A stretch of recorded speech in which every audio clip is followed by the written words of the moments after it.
The parade is making its way up the path. Okay, you're gonna take it out. Right there. I'm going to grab some stills of them as they get up closer.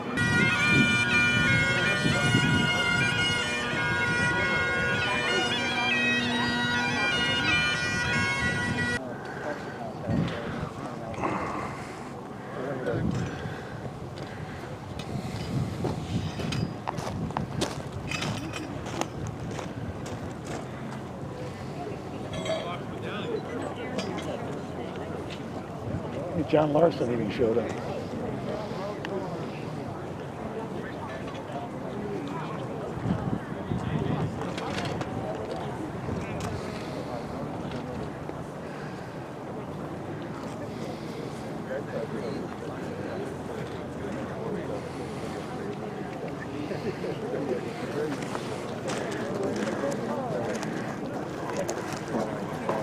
Monsignor O'Grady is here from St. Mary's Church. Yeah, I saw that in the publicity. And John Larson. I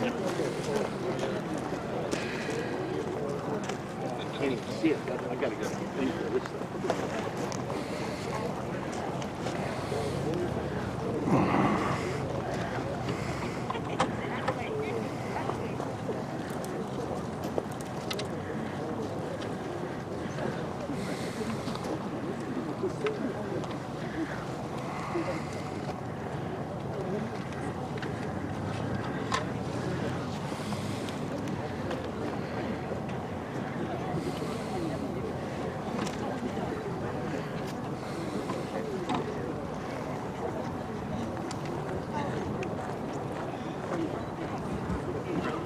Good afternoon. Welcome to Windsor Locks on this beautiful sunny spring day. My name is Chris Kervick. I'm the first selectman of the town of Windsor Locks, and this is our beautiful new Lower Canal Trail picnic area.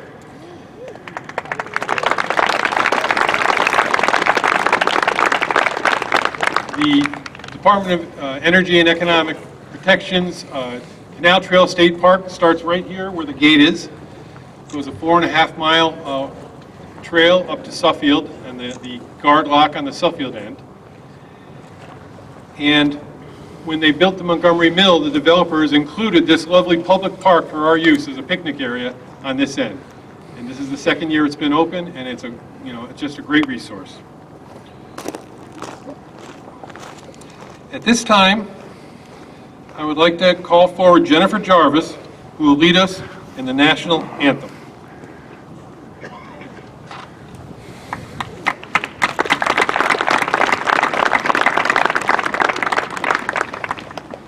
Oh, say, can you see by the dawn's early light what so proudly we hailed at the twilight's last gleaming, whose broad stripes and bright stars through the perilous fight o'er the ramparts we watched were so gallantly streaming, and the rockets rang alert, though much bursting in air gave proof through the night that our flag was still there. Oh, say does that star-spangled banner yet wave o'er the land of the free and the home of the brave.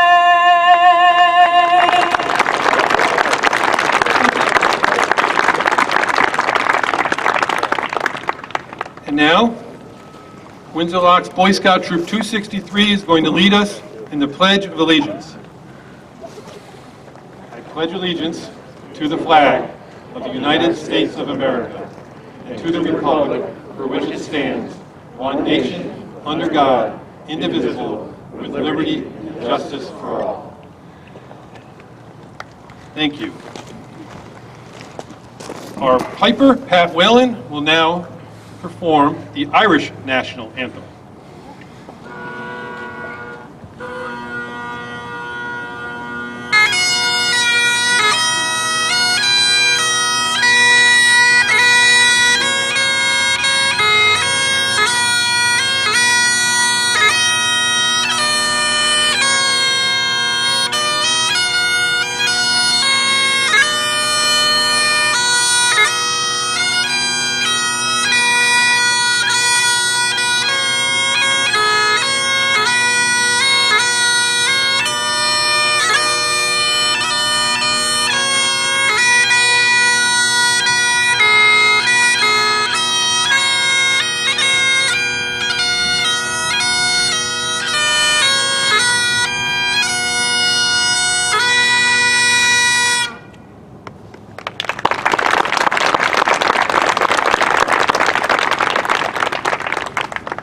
I would like to introduce some of our honored guests.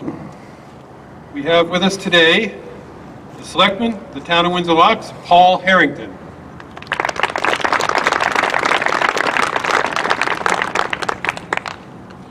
We have with us, very honored to have with us, members of the Ancient Order of Hibernians, Hartford Division Number 2.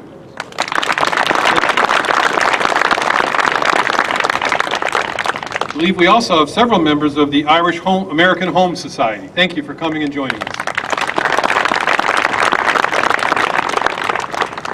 I'd like to introduce Monsignor Robert O'Grady, who I'm so proud married 2 of my daughters this year, to lead us in an opening prayer.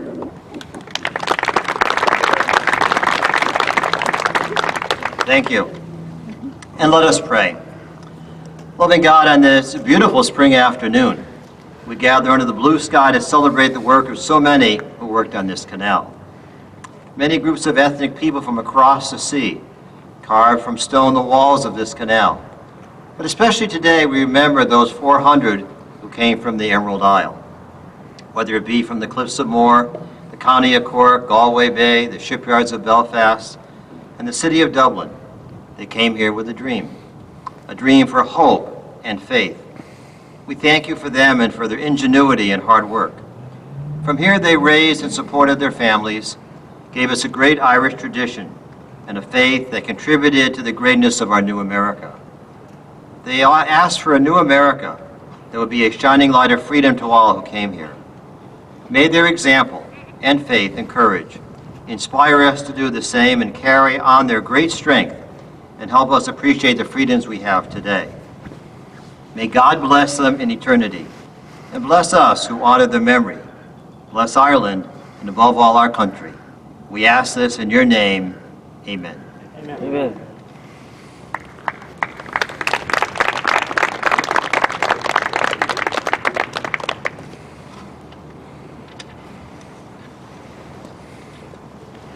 I got up extra early this morning so that I could pare my welcoming address down.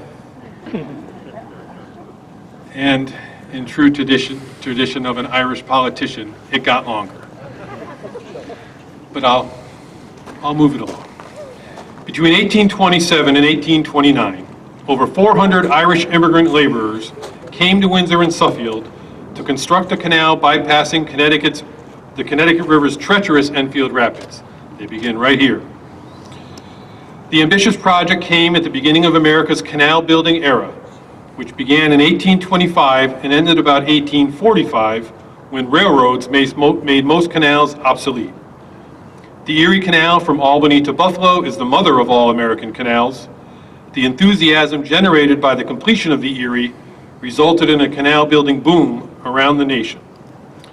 The canal around the Enfield Rapids, which has come to be known as the Windsor Locks Canal, is unique in that it was one of the first canals designed to facilitate transportation added by steam towboats.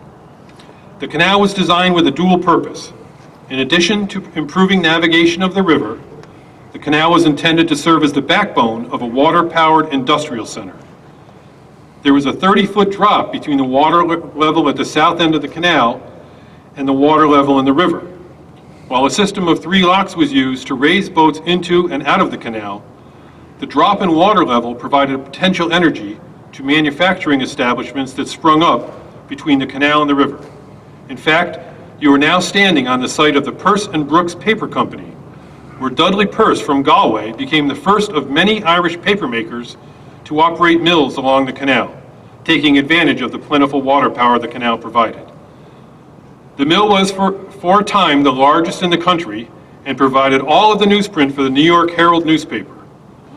Other prominent Irish families who applied their skills to the emerging American papermaking industry here in Windsor Locks were the Coogans, Burns, Aldersons, Englishes, Carrolls, and Gogartys. The colorful navigators and ambitious industrialists benefiting from the canal created a vibrant local economy. The shipping and industrial center became known as Windsor Locks and was finally incorporated with that name in 1854.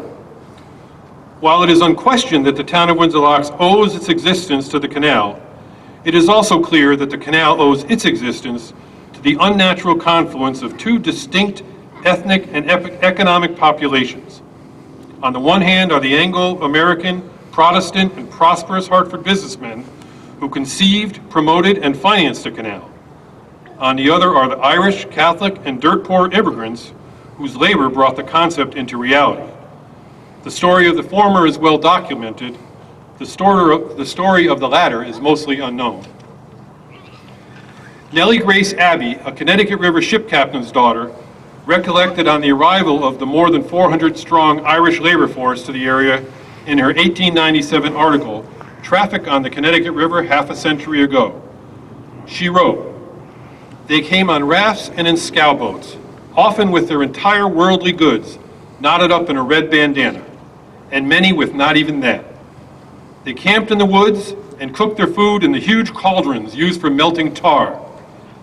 Indeed, the appearance of an Irishman was so rare in these parts that Windsor Locks historian Jabez Haskell Hayden, who was a teenager when they arrived, commented, 'I had seen but one before.'" The first order of business in most canal companies was to purchase or lease a site to erect a workers' camp. These shanty towns were located as close to the construction site as possible. The first purchase of the Connecticut River Company was a large tract from the Griswold family, who operated a shad fishery on the river just north of where we are now. Just beyond that fence was the beginning of the Griswold fish place. That's what they called the shad fishery. It was bounded north by the remaining land of the Griswolds, west by what is now Center Street in Windsor Locks, south by about Church Street in Windsor Locks, and east by the river. That places the labor camp directly west of where we are now standing. This is where they lived. This was the shanty town. Construction commenced in May of 1827, and in August of 1827, a laborer was seriously injured working on the canal, and his fellow workers sought out a priest to administer the last rites of the church to the dying man. Because these Irish Catholics had been brought from New York and were probably quite unaware that they were technically within the jurisdiction of the Archdiocese of Boston, a man was sent to New York and returned with Reverend John Power, native of County Cork, Ireland, and Vicar General of the Diocese of New York. Father Power was also the pastor of St. Peter's Church in Lower Manhattan, which you may recall, it's been in the news a lot in the most recent decades because that church is directly across from the site of the World Trade Center, that wrought iron fence in front. That's where he was, and he came here for that purpose.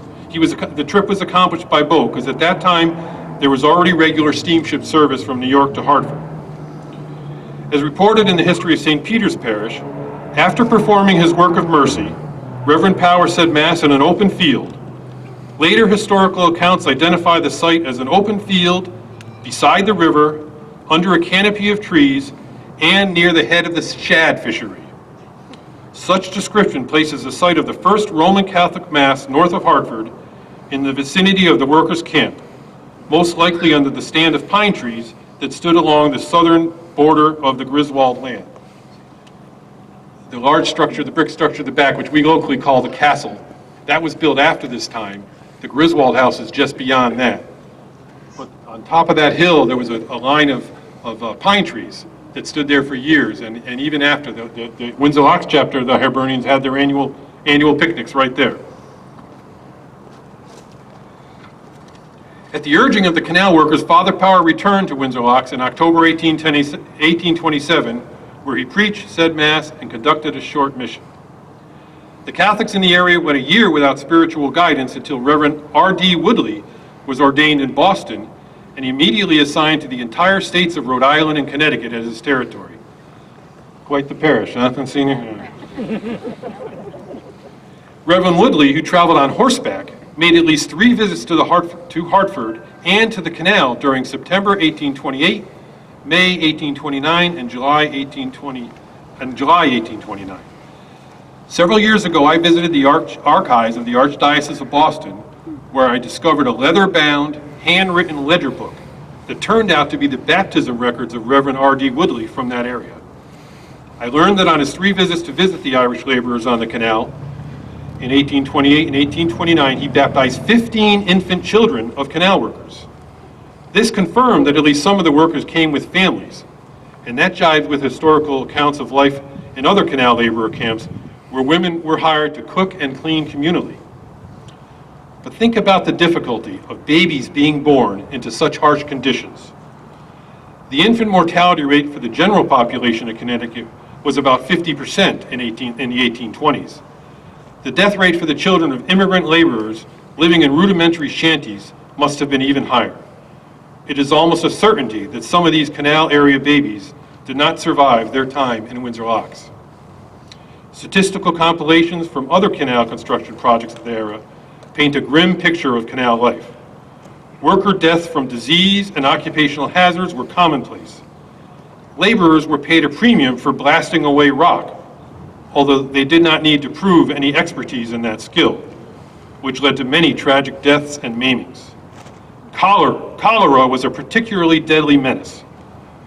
When a worker contracted the cholerae, as they referred to it, he was carried on a plank by his co-workers into the deep woods and left to suffer alone, out of fear that he might spread the disease to others.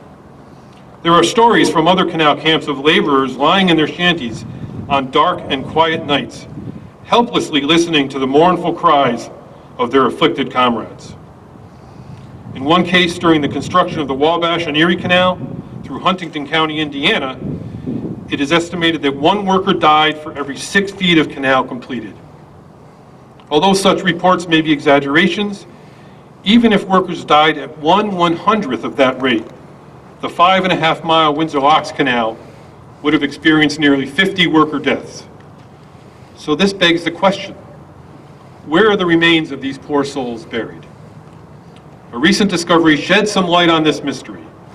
After the canal was completed in 1829, its operators enjoyed 15 years of competition-free prosperity. The emergence of railroads, with their speed and efficiency, quickly eclipsed the canal's utility. In 1844, the operator of the canal, the Connecticut River Company, conveyed the land for the railroad along the west side of the canal to the Hartford and New Haven Railroad Company. The deed of conveyance also conveys several parcels of land. One of these parcels was a small 70-foot by 70-foot piece on the north side of Carleton's Basin. This piece is described as stretching 35 feet to each side, measuring from the center line of the railroad bed. Carleton's Basin, also referred to as the Lower Basin, was a body of water fed by the brook running behind Paisy Park. The Windsor Locks Commons now sits where the basin was located. So the blue plaza, Windsor Locks Commons there, that's built on filled-in land that was Carleton's Basin. The legal description of that small, oh, by the way, it seems that a leprechaun or somebody came out early this morning and placed 4, I'm not sure if you can see them, 4 shamrocks at the 4 corners of the parcel. If you look over after, you'll see they're out there marking off the 4 corners. Amtrak doesn't look kindly on trespassing, so we will attribute it to a leprechaun and leave it at that. But this conveyance of this restrictive covenant in the deed, it reads, "No excavation shall be made on said strip of land deeper than is necessary to properly grading and draining said road or way. No such restriction exists with regard to any of the other parcels conveyed. It can reasonably be concluded that this small parcel on the banks of the canal is the burial site of dozens of canal laborers and their family members. This conclusion is supported by the fact that the remains of workers have been discovered along the banks of several canals constructed during the same era. It makes sense that both the labor camp and the burial site would be on land of the Connecticut River Company in close proximity to each other. When the canal was completed in 1829, most of the laborers moved on to other canal projects, although we know that a few, such as John and Lawrence McMahon and John Gwinnane, remained to work on the completed canal and raise families here. May we always remember that these laborers left all that they knew behind them to work from dawn till dusk in damp and dangerous conditions, and many lost their lives in constructing this remarkable public work that gave birth to our town. We should not rest until they receive their just recognition and honor. Thank you.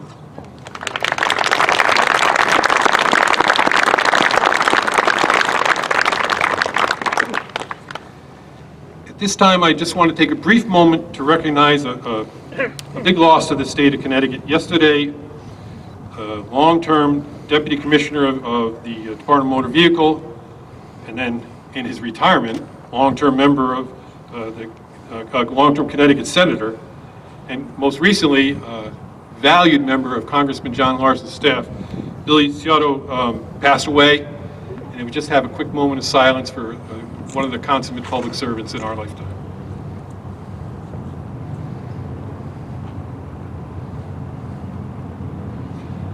Thank you.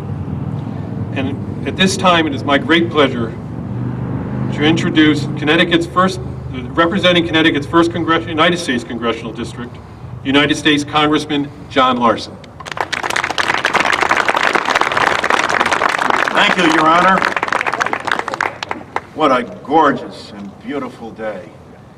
And I'm glad that the ancient Hibernians are here to continue to extend the celebration of St. Patrick's Day beyond St. Joseph's Day and into this weekend and beyond. It's now been 2 years since we've had a parade, so we're anxious and we're positive it's going to happen next year. And of course, it's good to be here with the Boy Scouts as well, and thank you for taking the time out today to be a part of this, to be connected to a great history. Today there's much discussion in Washington about immigration and immigrants. People should study their history and learn about who built this country and where they came from and how important and crucial that is for a country to continue to thrive and prosper and grow.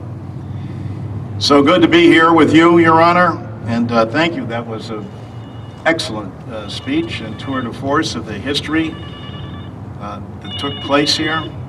It's good to be here with you, Father, and Representative, and to see my old friends, Peggy Sayre and Neil and Rosemary Cunningham, on this gorgeous day. Now, I looked through the crowd, but probably the greatest majority leader in the history of the Connecticut General Assembly was Windsor Loch's own Cornelius O'Leary. And what an outstanding job he did, and what an honor it was for me to serve alongside of him as well. And Your Honor, thank you for mentioning Billy Ciotto. His whole life was dedicated to public service.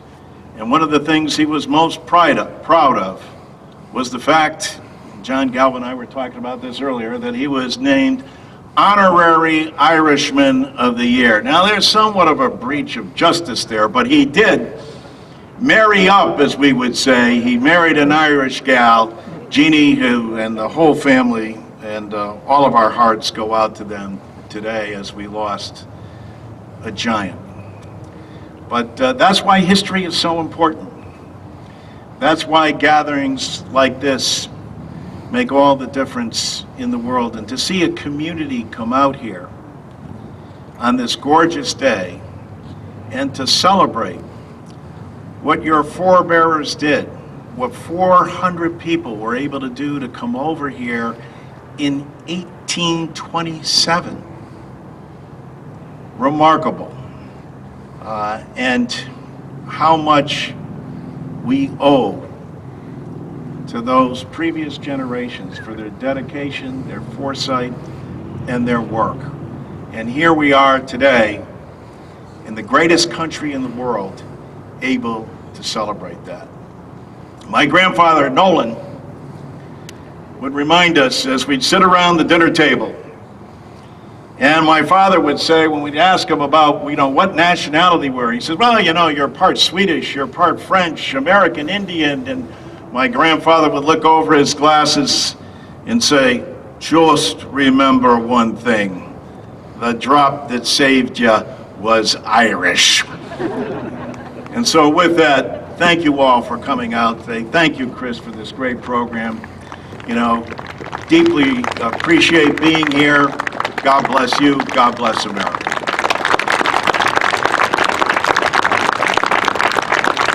Thank you. What an honor it is to have you here with us today. Now I'd like to introduce, representing Connecticut's 60th District, Connecticut Representative Jane Garibay.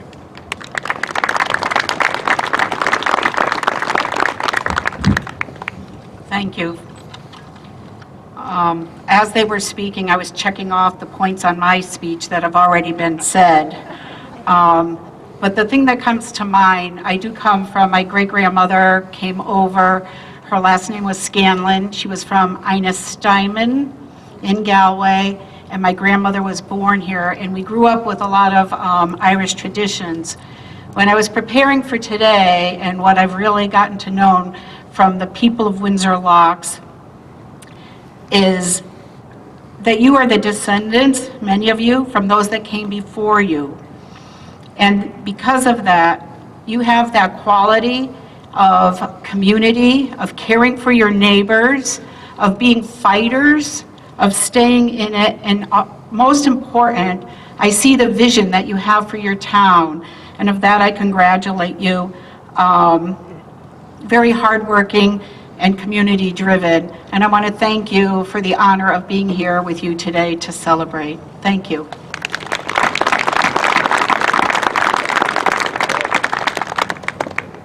We're getting there. We're getting there. This one is fun. In 1829, the Connecticut River Company, now known as the Windsor Locks Canal Company, engaged Asa B. Woods as the first lock tender to manage the passage of boats through the Windsor Locks Canal. A lock tender had to be a reliable and friendly person. The position grew into one of great local honor and importance, as the lock tender was essentially the ambassador of Windsor Locks to the hundreds of boatmen who passed through the canal annually. Today, the lock tender serves as a downtown Windsor Locks community steward, helping to keep downtown Windsor Locks tidy, friendly, and welcoming to residents, shop owners, and visitors. The position is funded entirely through revenue produced when Windsor Locks became the first Connecticut community to establish a downtown tax increment financing district. Those funds that are now producing, much of which come from the increase on our taxes that came with the construction or the renovation of the Montgomery Mill, those funds are being pumped back into our downtown area, and this is just one example of that. Our first lock tender in more than a century, Colin O'Brien, is a graduate of Windsor Locks High School, class of 2020, where he served as the class president in each of his 4 years. He is bright, a natural leader, and a hard worker. He's also a fine-looking young man, I may add. He will shortly complete his freshman year at Westfield State University, and Colin, lock tender Colin, will now read to us the poem, A Canal Secret.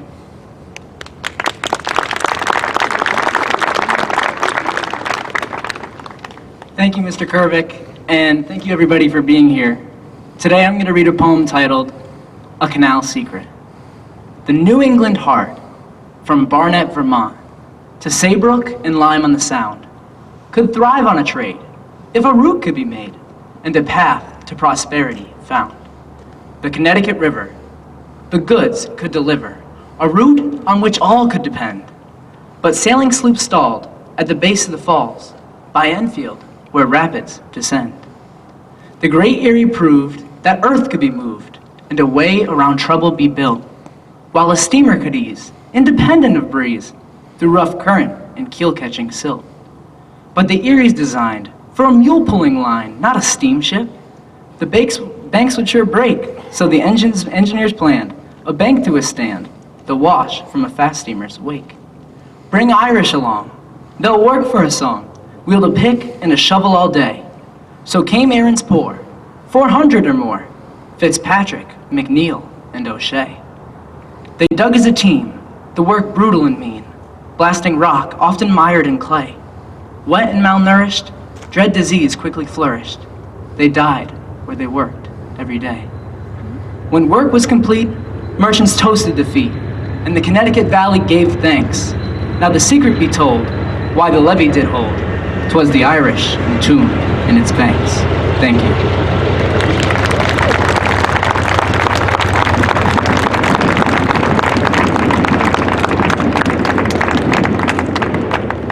We've taken up the waving to the Hartford Line train every time it passes.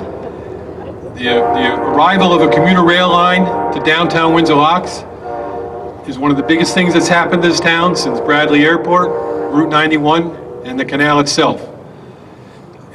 It's a wonderful accomplishment, and we thank all of our partners at the state of Connecticut and the federal government, because with Congressman Larson's help, DOT secured a $17 million grant to erect the new Hartford Line station right across where we are, 500-foot platform right there in downtown Windsor Locks. Construction starts later this year. Thank you, Congressman Larson.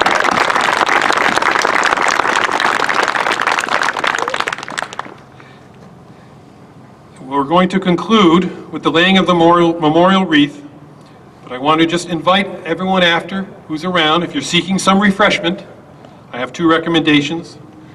Our newest brewer in town, Lupoletto Brewing Company, is just across the street in Dexter Plaza, and this week they introduced a new Irish Red. I thought that was bared mentioning.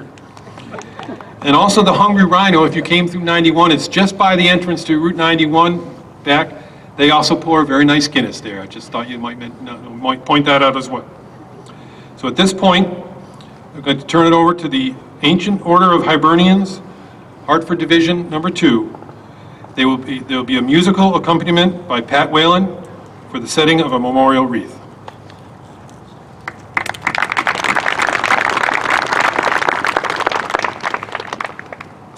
Hello, my name is Michael Enright. I'm the president of the Ancient Order of Hibernians, Hartford Division 2. I know we have a lot of AOH brothers in the audience, so if they could start making their way forward for the wreath laying. But I just wanted to thank everybody on behalf of the Hartford AOH to come out today.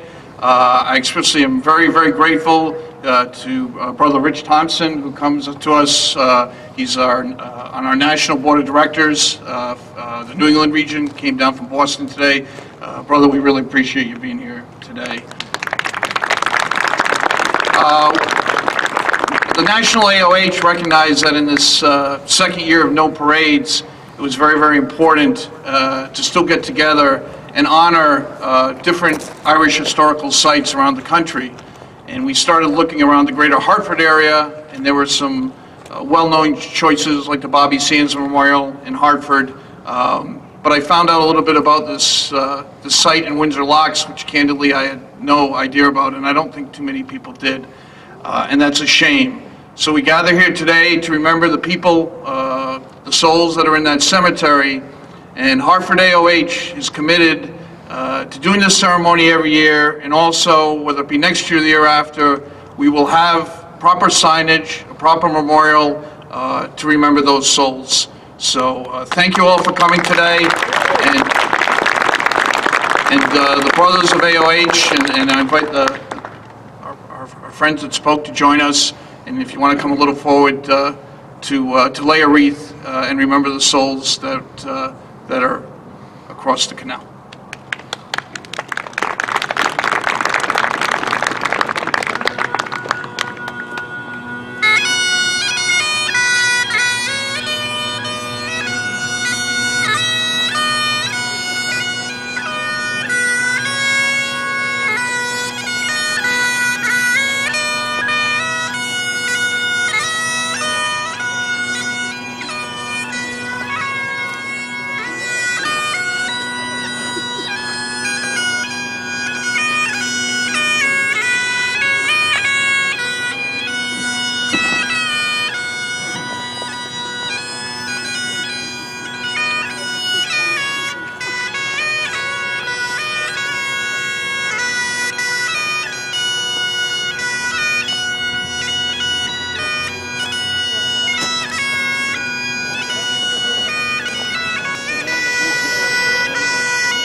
Thank you, everyone, for coming. This concludes our ceremony. We really appreciate this, and we hope this becomes an annual event. Hope to see you again.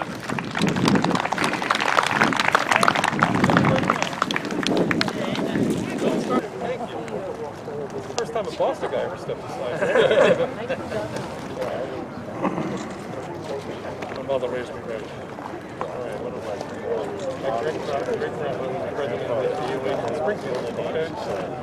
We even have the sword.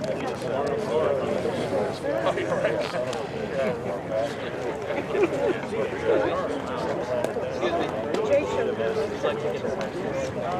Sure. Yeah. What's that? Thanks, guys. If we get 263, you guys did a great job. What's that?